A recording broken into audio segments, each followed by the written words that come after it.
a gente chega em situações lá, no Kumon, de alunos de 8º ano, que eles contam no dedo, fazendo conta de adição básica. A nossa cultura, ela te prepara para o estudo, mas ela não te prepara para a vida.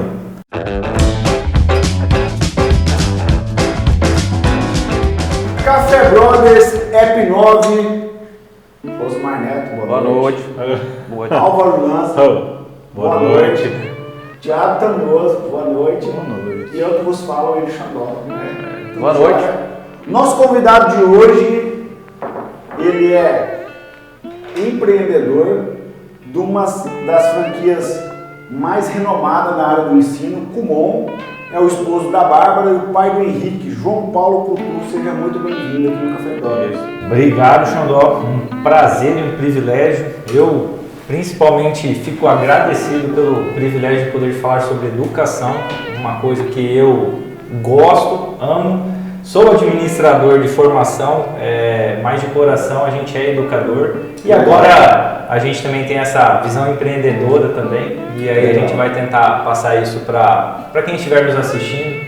E espero que, se não tocar o coração de umas 1000 pessoas, toque o coração de umas 10 e a gente vai transformar a vida de 10 Legal, famílias. esse é o nosso objetivo. Lembrando, você que está assistindo aí o Café Brothers, não se esqueça de se inscrever no canal, no nosso canal no YouTube, no Spotify e nos acompanhar também aqui lá no Instagram, Café Brothers 4, tá ok? João, seguinte, nosso bate-papo aqui então hoje, educação, né? Tem pais, filhos e o sistema de ensino do nosso país, nossa cidade, nossa região. Vamos trocar uma ideia aqui com o João e vamos dar seguimento aqui. João, seguinte, cara, teve a pandemia, pós-pandemia, rolou uma parada nova aí que para o Brasil não era novo, era normal, vamos dizer assim, não era novo, mas que em outros países acontece, que é o ensino a domicílio. Tem até uma palavra aqui da inglês, homeschooling. Homeschooling, ensino domiciliar, cara. Mas antes de a gente entrar nisso, só para quem está conhecendo aí, fala um pouquinho para nós do Kumon. O que é o Kumon? Então, o Kumon surgiu há mais de 60 anos atrás no Japão, uma metodologia feita de pai para filho, onde o professor Toru Kumon, ele viu o desempenho que não era para ele um desempenho aceitável para o filho. Então, assim, se traduzindo meio que em números, o filho dele tirou 8. Aí ele achou que não era satisfatório isso, conhecendo o filho, sabia que o filho tinha potencial para algo a mais. E aí ele começou a criar um material específico para o filho, né? Então, foi uma coisa que surgiu dentro de casa, um amor de pai para filho. E no Japão nós temos uma rotina diferente de trabalho, então como ele não tinha muito contato diário com o filho, porque ele trabalhava durante o dia, né? E aí ele durante a noite elaborava um material e deixava para o filho fazer durante o dia. Esse material hoje, né, ele foi, conforme foi passando o tempo, foi aprimorado. E junto com isso foi ampliando a questão de pessoas envolvidas vendo o filho do professor Toru Kumon, Takeshi, e aí os pais dos amigos do Takeshi começaram a ver o desenvolvimento dele e ele começou a replicar esse material. Aí surgiu em torno disso a metodologia, né? Que hoje a gente até brinca entre os orientadores que o Kumon ele trabalha disciplina, concentração, postura de estudo e ainda você ganha as outras disciplinas que é matemática, português e hoje inglês, né? Em algumas unidades o japonês. Legal, hein, cara? Legal, bacana. Então, como eu disse, né? Falou o Kumon e tal, que é bacana para quem não conhece, né? Kumon. E dentro dessa pegada que você trouxe do Kumon, fala um pouquinho para nós o que você pensa sobre esse ensino domiciliar. Então, para mim é bem simples falar sobre isso. Aparentemente é uma coisa fácil para mim porque eu vivo isso, né? Porque faz parte do próprio método onde eu trabalho. O Kumon ele tem tarefas diárias, então que é o Kumon no lar. Então o aluno vai 2 vezes na semana e a gente elabora material para o aluno fazer em casa. Então para nós isso nunca foi uma novidade. Legal.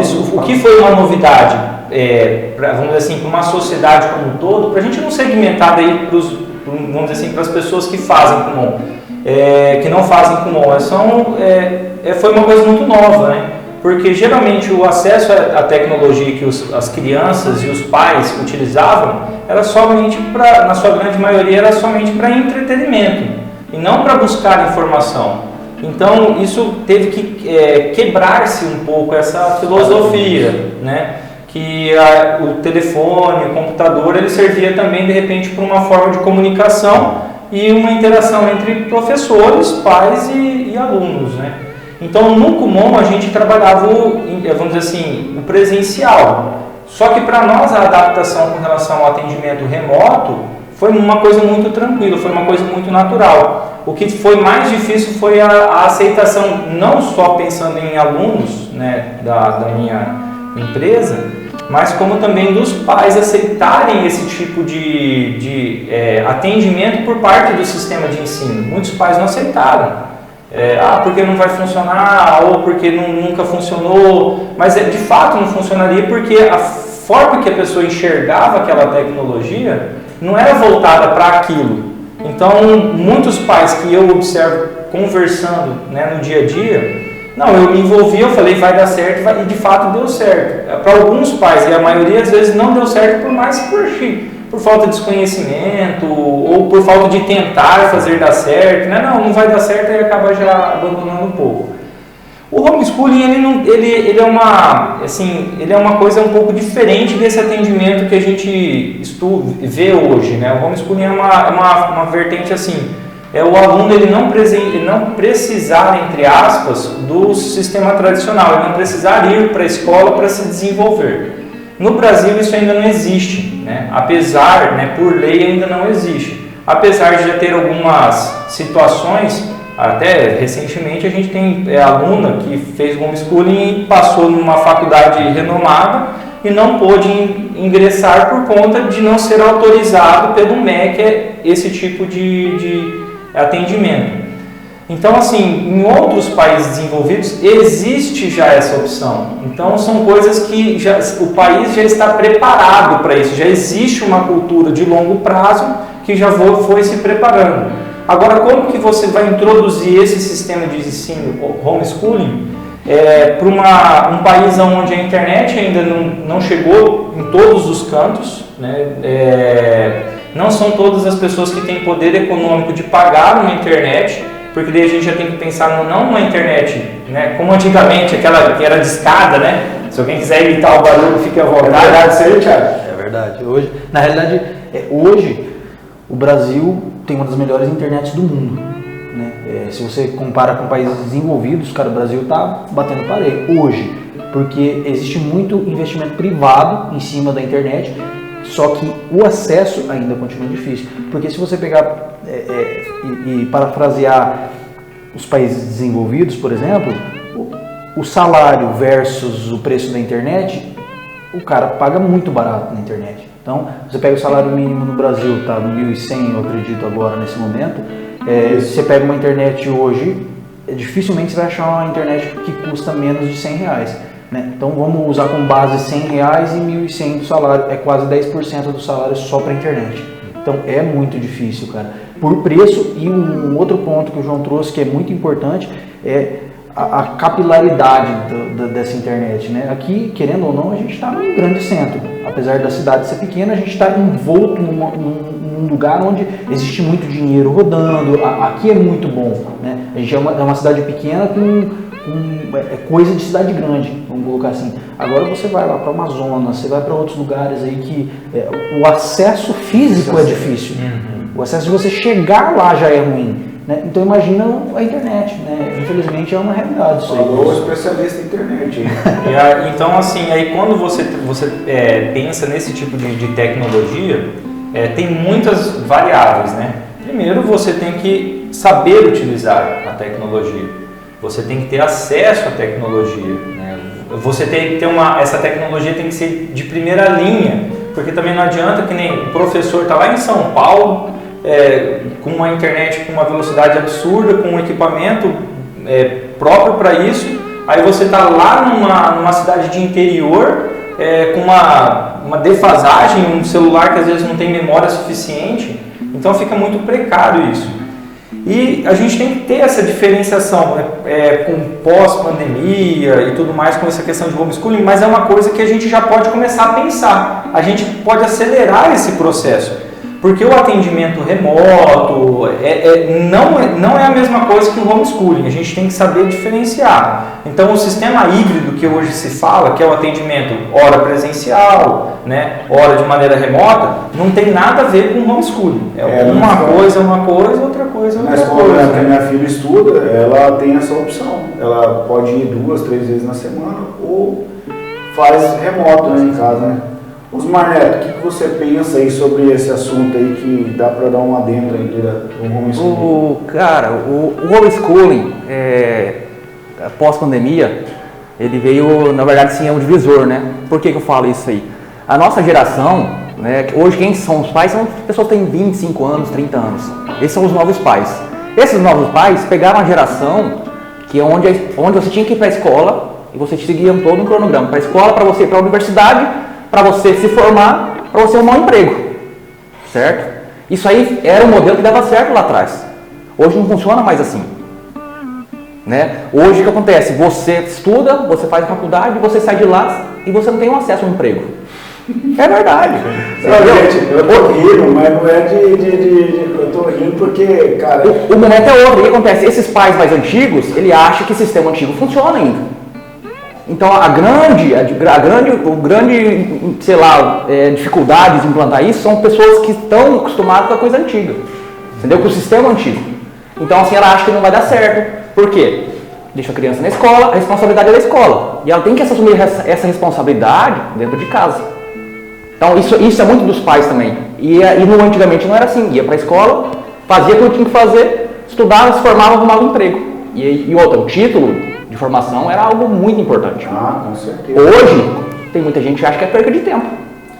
Álvaro Lanza, você como empreendedor que tem equipe em Cidelândia, tem equipe em Amambai, tem equipe em Maracaju, dentro desse contexto seu de trabalho e empreendedorismo, puxando para o homeschooling, faz sentido para você? Você acha que vai funcionar no futuro, quando tiver teus filhos? Faz muito sentido, porque a gente está conversando aqui sobre isso. Mesmo a pandemia tendo antecipado muito o jeito de fazer as coisas, existe um estudo que fala que se leva aproximadamente 14 anos para você mudar a cultura de alguma coisa. Então, assim, nós estamos falando do homeschool aqui, que não vai acontecer agora. Introduziu meio que num solavanco por causa da pandemia, mas é um negócio que aqui, até chegar no Brasil que vai até introduzir. O problema da internet, eu acho que é um dos, mas a cultura, que o Neto está falando, demora muito tempo, porque os Estados Unidos faz quanto tempo já está no homeschool? Isso, e detalhe, se você for pensar, o homeschooling, ele não necessariamente você precisa da tecnologia, né? Às vezes a gente está pensando, por isso que eu estou falando, uma coisa é sistema híbrido, outra coisa é homeschooling. Homeschooling você pode ir na biblioteca e ir atrás de informação, né? Óbvio que a biblioteca teria que estar atualizada, né? Infelizmente a gente está perdendo isso, né? Sim. Mas o homeschooling é a força de vontade, óbvio, né? Não só do aluno em si, mas também do ambiente familiar dele. Então, assim, vou estimular meu filho a ler, a estudar matemática.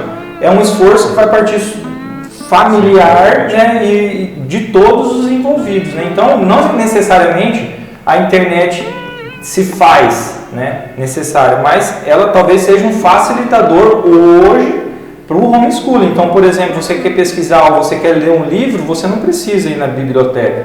Você acaba comprando o livro de maneira virtual e você pode ler ali. Então, é uma coisa que o Álvaro pontuou muito bem.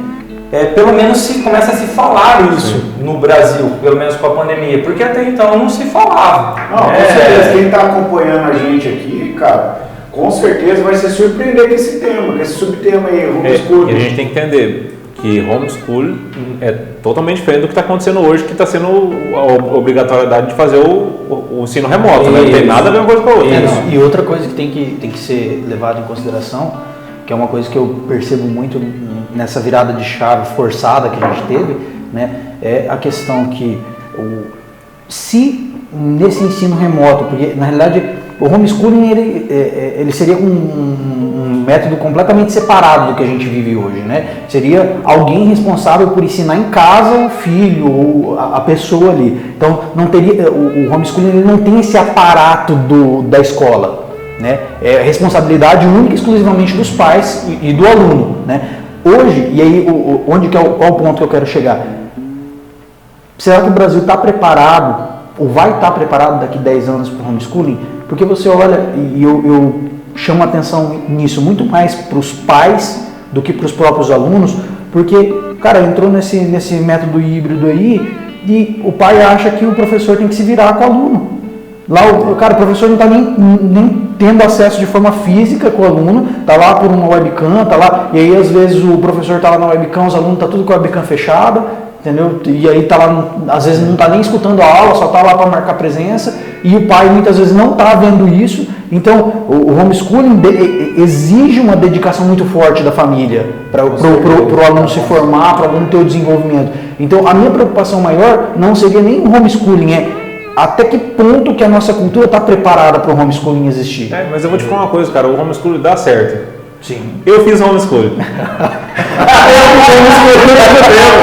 É verdade, cara. É verdade. Porque é o seguinte, eu não ia muito na escola, não era muito chegado, né?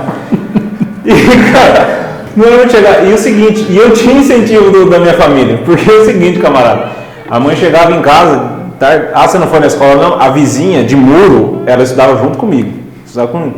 Minha mãe fazia pegar o caderno da vizinha, trazia para dentro de casa à noite e falou assim: você vai fazer tudo que tinha que ter feito lá na sala hoje aqui em casa agora.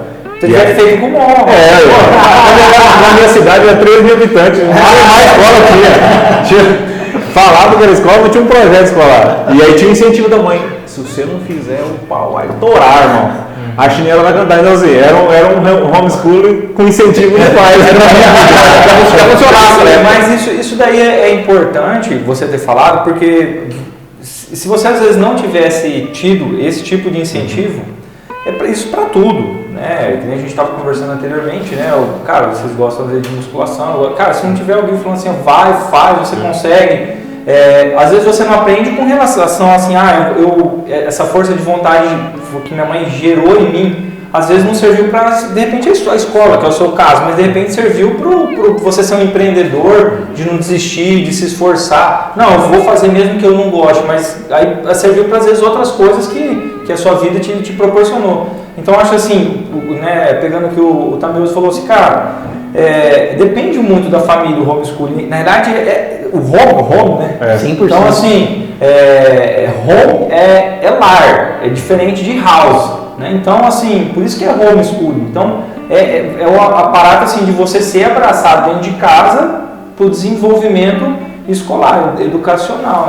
É o que o Kumon faz. João, mas assim, cara, no meu entendimento, assim como o pai, assim como você, e é isso que o Thiago falou, para a gente, né, concluir esse assunto do homeschooling, na verdade vai ser uma briga muito forte cultural a nível de Brasil, para isso ser implantado, porque o brasileiro não tem o hábito de ler. O brasileiro, desculpe falar brasileiro, porque eu sou brasileiro, desculpe falar povo brasileiro, mas eu sou brasileiro. Mas essa é uma verdade. O povo brasileiro gosta muito de festa, e aquilo dentro desse Brasil carnaval, Brasil futebol, você vai demorar algum tempo ainda para mudar, entendeu?